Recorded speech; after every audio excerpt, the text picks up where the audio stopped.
Today, I will be building a 1/8 scale Ferrari SF-24 that raced in Formula One in the year 2024. This build is based off the 70th car that Ferrari has built to compete in Formula One. And I'll be going over the build, the specs of the car, my experience building the car, and what to look out for if you want to build this yourself. So for some of the specs of the Ferrari SF-24, it has a V6 engine, 1600 cc of total displacement, 4 megajoules of battery energy, and 120 kilowatts of power. Now the displacement, the battery energy, and the power are not really relevant for this Lego build because that is not possible to put into a 1/8 scale Lego, but it does have a V6 engine that does work that I will show you while I am building this car. And this car build also includes a DRS flap, side pods. I put in heavy coats because the way they did it is very interesting. Steering system, and front and rear suspension. So the first part of the build that I came across was building the front suspension.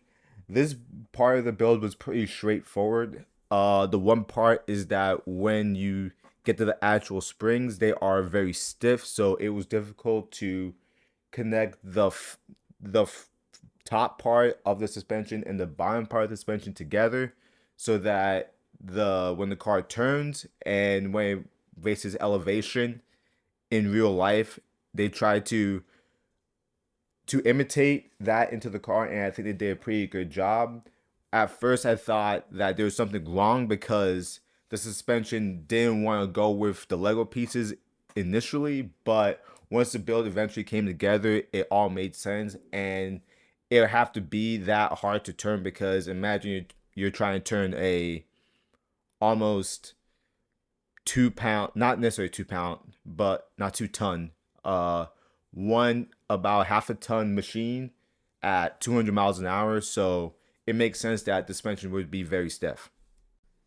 The next part of the build that I came across was the cylinders. So obviously with a V6 engine, you have 6 cylinders, V6, and this system is connected to the wheel. So although this build is not electrically powered, you can really drive it. If you were to roll it back and forth, you can see the 6 cylinders pumping inside of the vehicle. Now to see this, you would have to obviously roll the car and you would have to look underneath the hood of the car to see the cylinders actually moving. This build does also include a DRS flap. Now, while the flap itself does work, it is not connected to any mechanical adjustments, so you will have to open and close it by itself, and it does not function like a normal Formula One car's DS system would function. And obviously this car has a steering system. There's not much to it. It's just like a normal car you would find. You turn the wheel and the front wheels move. So this version of the Ferrari SF-24 was pretty successful in real life. It finished second in the Constructors' Championship behind McLaren, obviously. So this car was overall pretty good, although it did not win the Formula One Championship. Which, on top of that, makes it a lot more confusing that the SF-25, this previous year's car that Ferrari used in Formula One, was built completely differently from the SF-24. And if any of you guys watched Formula One this year, you know that at point the Ferrari car was, let's just say, undrivable. So overall, this build took me about 2 days. Now, if you take out the camera setups, the uploading and downloading the video, and if you just take the actual time it took me to build the actual Lego, I would say it took me around 6 to 7 hours. That was not a joke. Do not make that a joke, please. But yeah, so the hardest part of this build was the amount of tiny little pieces. So as you'll see when I'm building it, there was a bunch of these little tiny pipe pieces that are about maybe 1/4 of an inch long that are connected all throughout the build so that the bigger pieces can connect together. Another important fact is that reading the directions are very important because there were a few times along this build where I thought I did the building correctly, and then I realized I missed one or two pieces. And if you don't catch them in the moment, down the line in the build, you will notice that there is something that is just a little bit off, where you can't connect one piece to the other.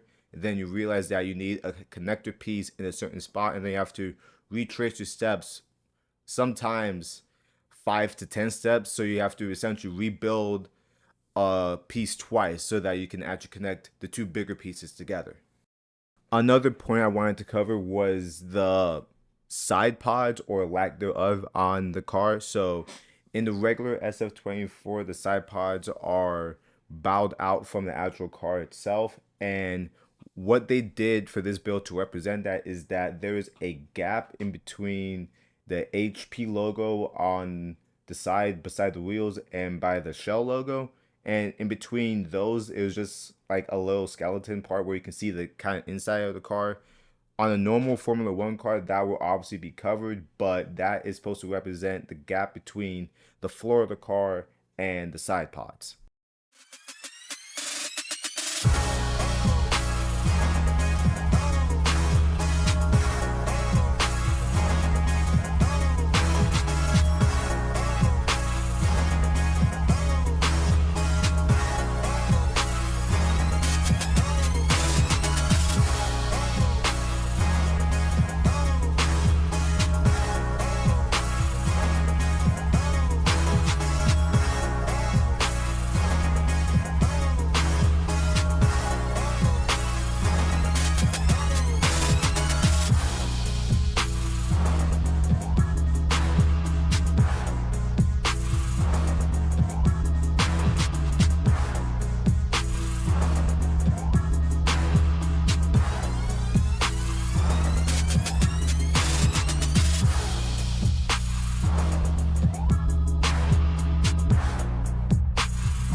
So for my overall thoughts on this build was very fun.